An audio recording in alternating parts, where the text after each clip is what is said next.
Welcome to Coffee Break. Thoughtful conversations for a busy world.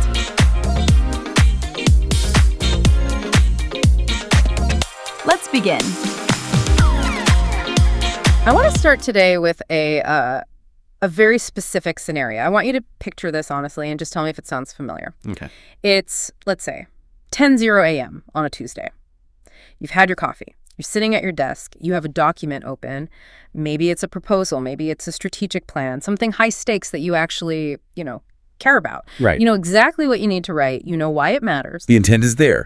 You're not confused about the task. You're not looking for direction. The intent is fully there, but you are just frozen. You're staring at the blinking cursor, and instead of typing, you open a new tab.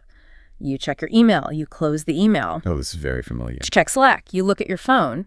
You go back to the dock, and 10 minutes pass, then 30, and you have this rising panic in your chest and this voice in your head that starts screaming, "What is wrong with you? Why are you being so lazy right now?" That internal monologue is vicious. It's almost immediate, isn't it?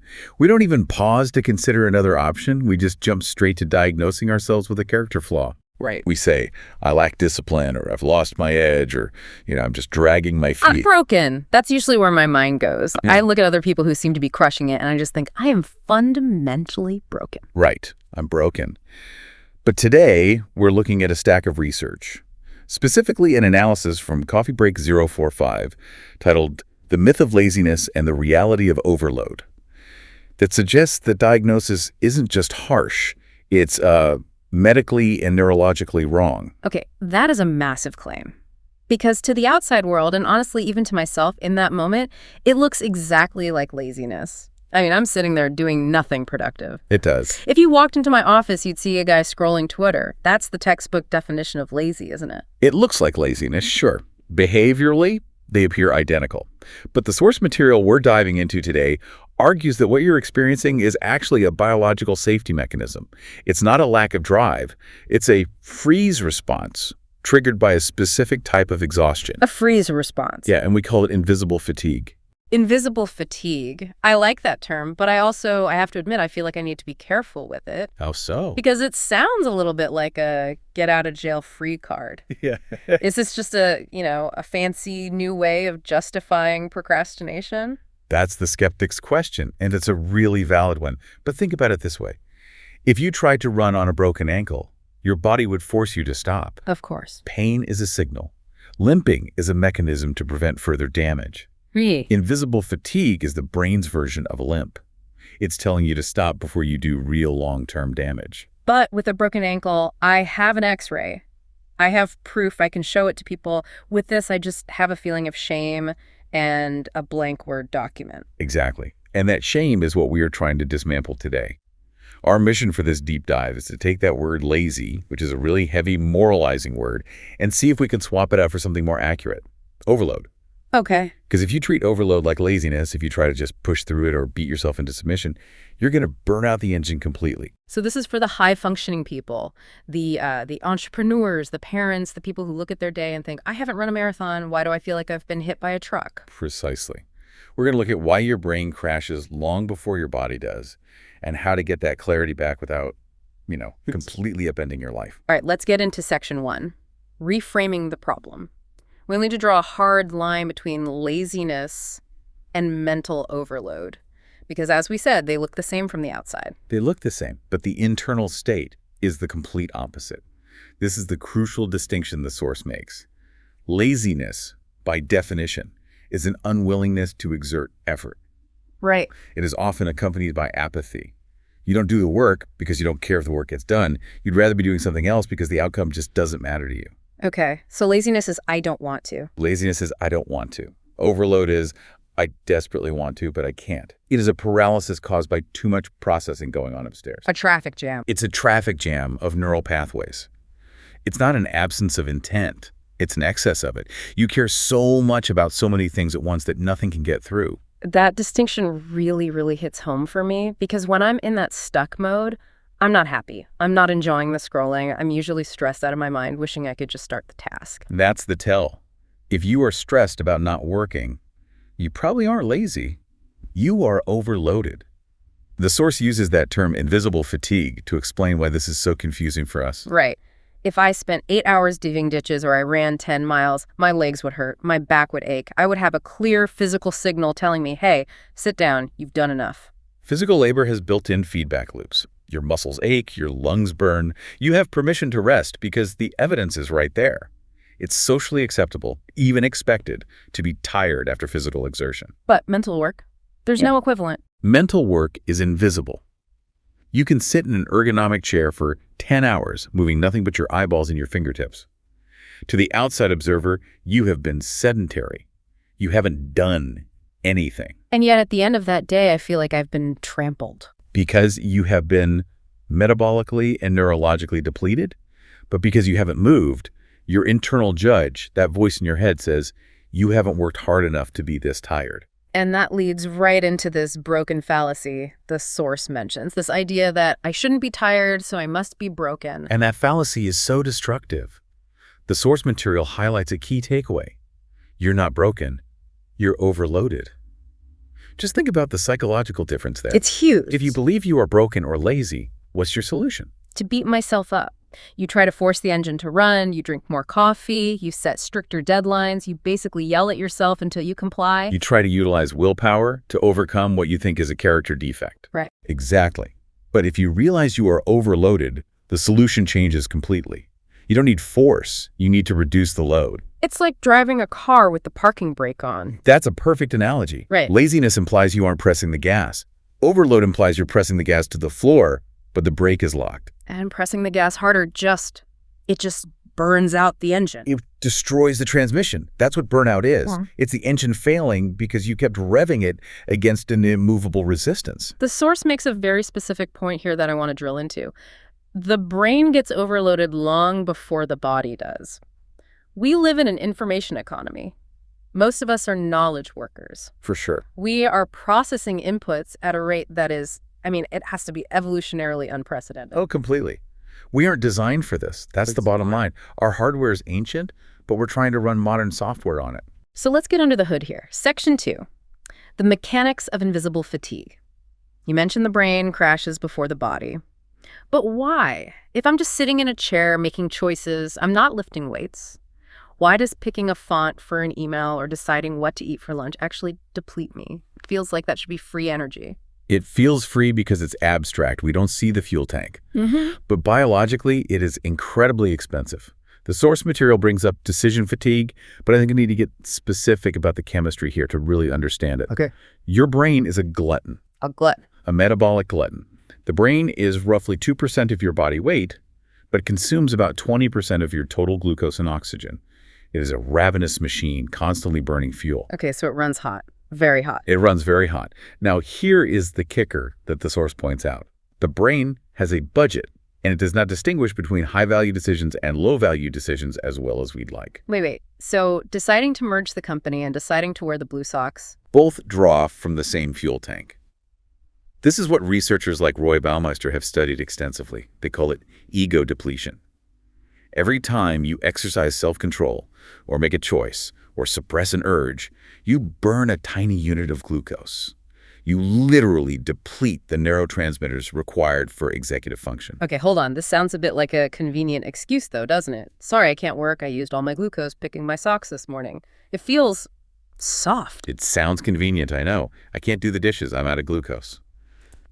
But the data is startling. Think about the famous Judges study. Have you heard of this? Vaguely. Remind me. It sounds ominous. They analyzed over 1,000 parole rulings. These are professional judges, highly trained to be impartial. They're supposed to decide based on the law, not how they feel at that moment. Right. That's the job, to be objective. Well, in the morning, when their battery was full, they granted parole about 65% of the time. But just before lunch, after they'd been making difficult, high-stakes decisions for 4 hours straight. That is terrifying. Someone's freedom depends on whether the judge had a mid-morning snack. It is. And it wasn't because they became mean or cruel. It's because the brain, when depleted, defaults to the path of least resistance, the safe option, the status quo. And the status quo is keeping them in prison. Exactly. Granting parole requires complex risk analysis. That takes energy. Denying it is the default. It takes less glucose to just say no. So when I'm staring at that email at 4:00 p.m. and I just can't bring myself to reply, it's not me being a jerk. It's because replying requires complex decision-making.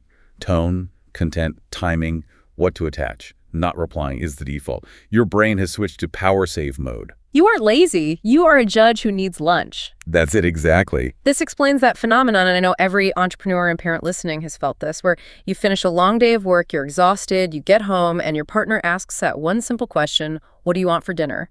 And you just want to cry. Yes. It's the straw that breaks the camel's back.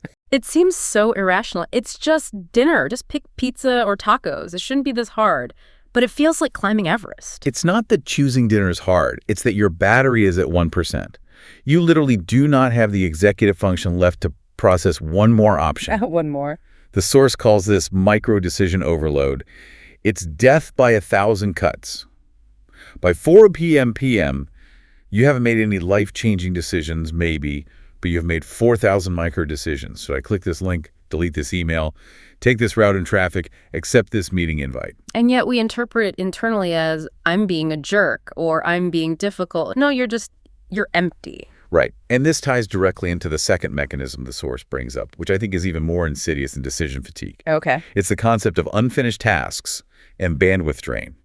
This is the mental clutter concept. Yes. The source explains how unfinished tasks drain mental bandwidth. Let's stick with the computer analogy because it's so perfect for this. I love that analogy. Imagine your brain is a computer. Every task you start but don't finish, or every task you know you need to start, opens a new application window in the background. So even if I'm not looking at that window, even if it's minimized, it's still using RAM. It's still slowing the whole system down. Exactly. It is using system resources.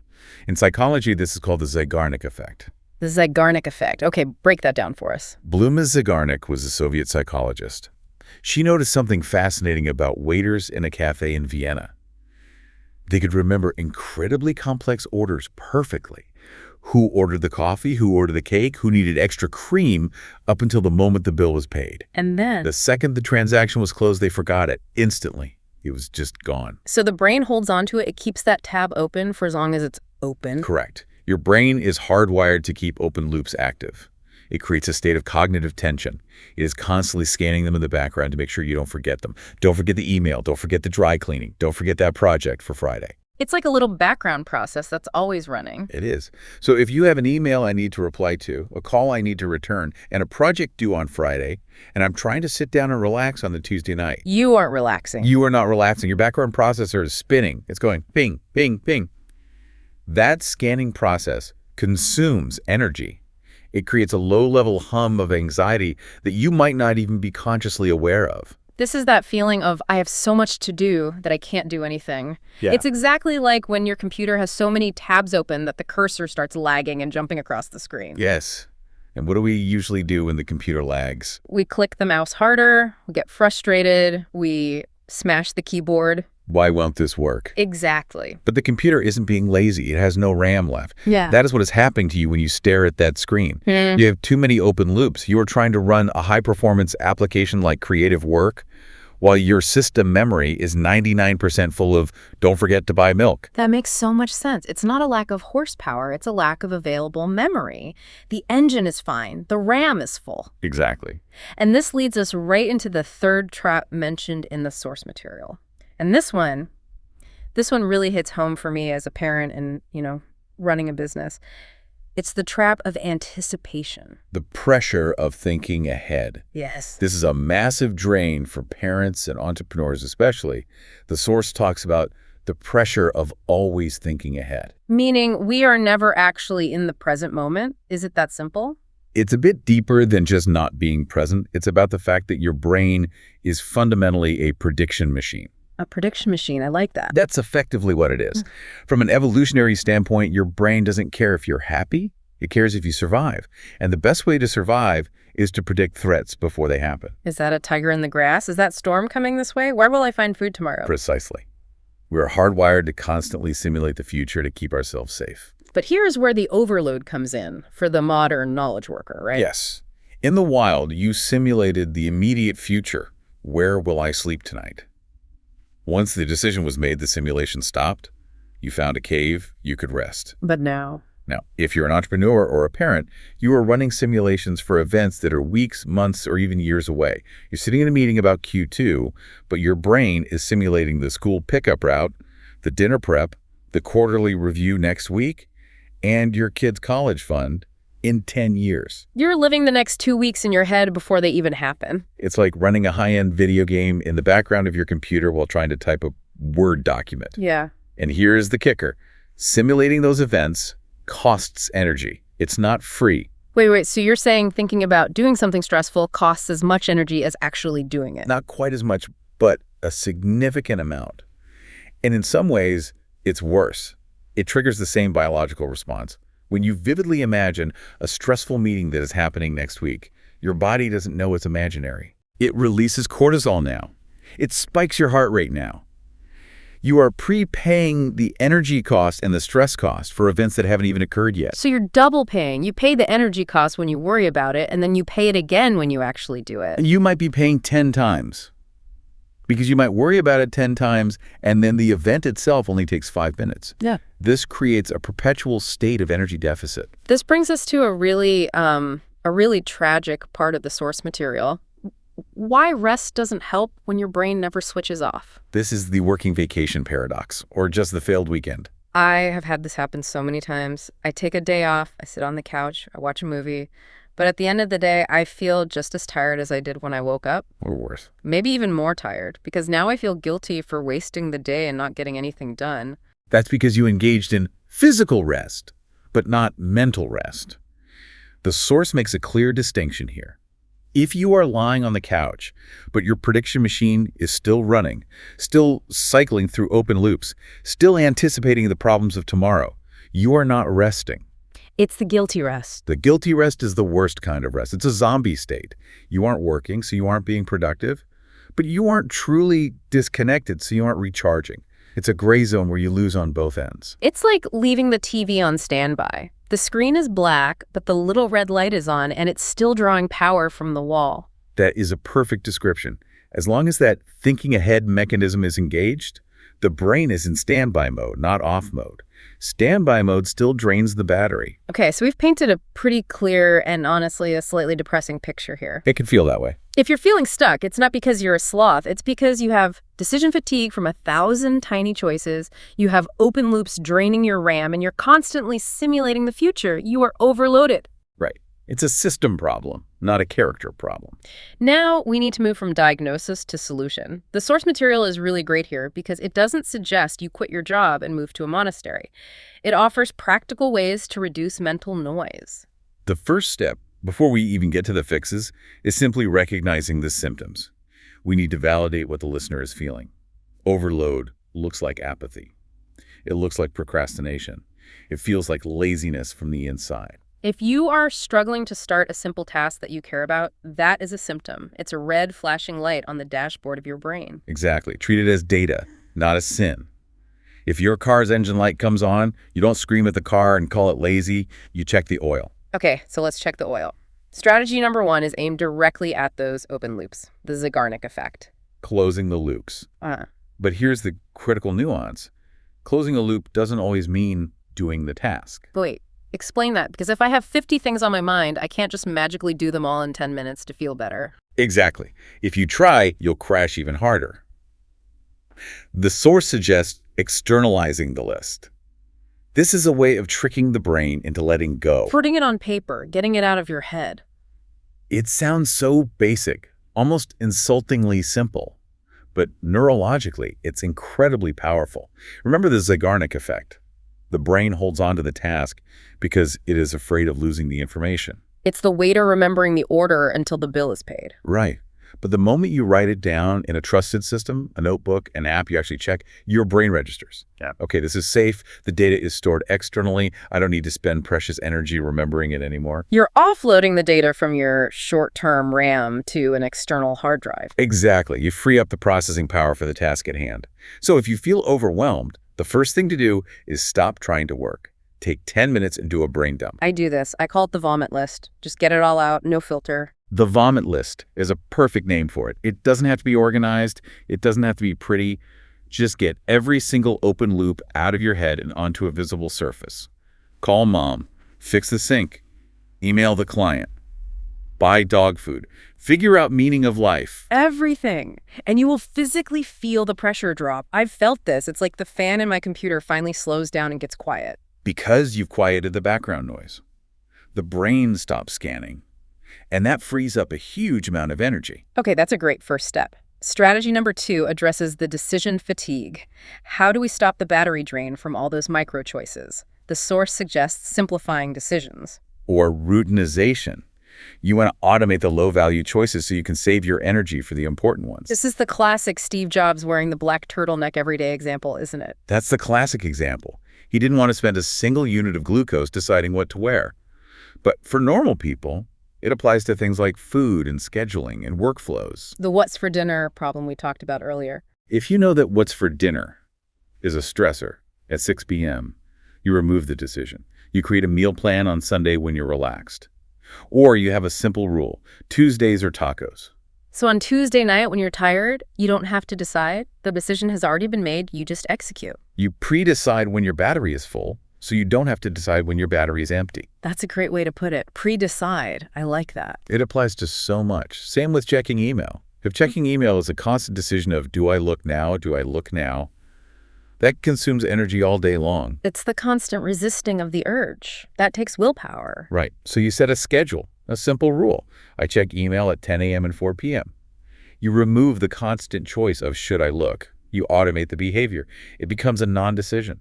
It's about being ruthless in conserving that decision, fuel for the things that actually matter. Right. You have a limited budget of good decisions every day.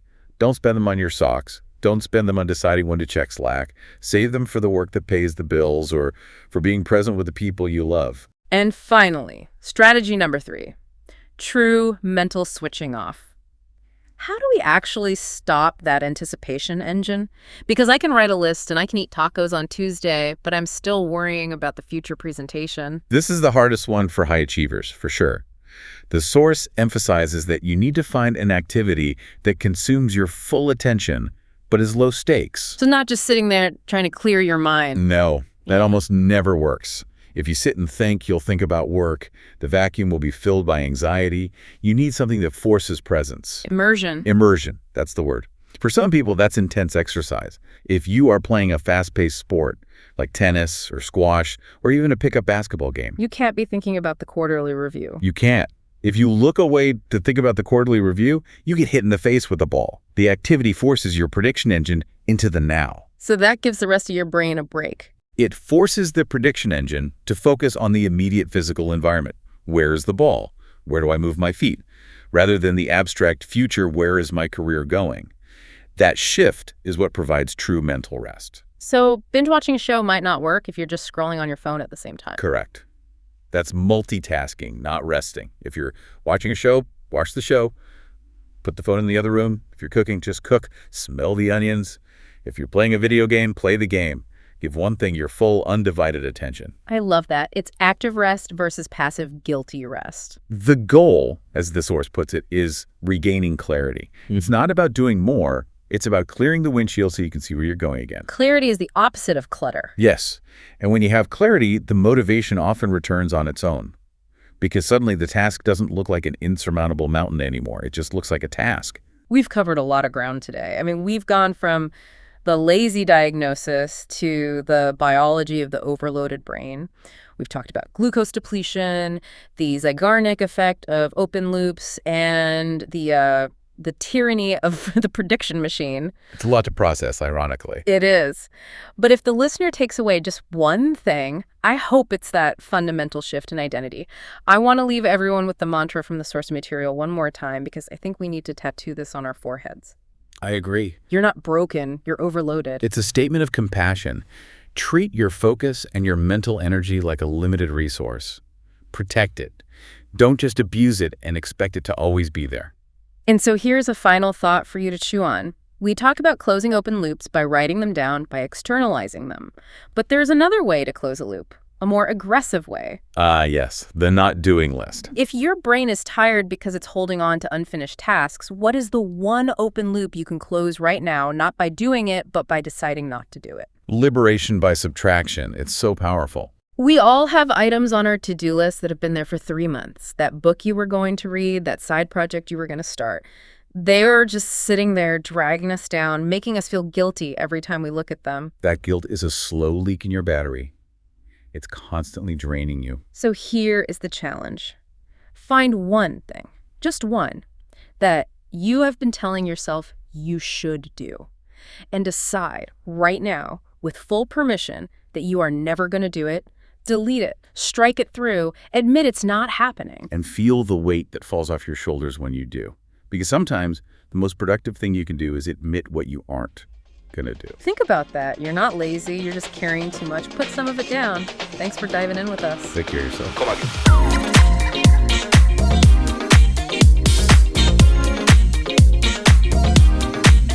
Thanks for spending this time with us on Coffee Break. If this conversation stayed with you, you can find more episodes here on the channel. Until next time, take care.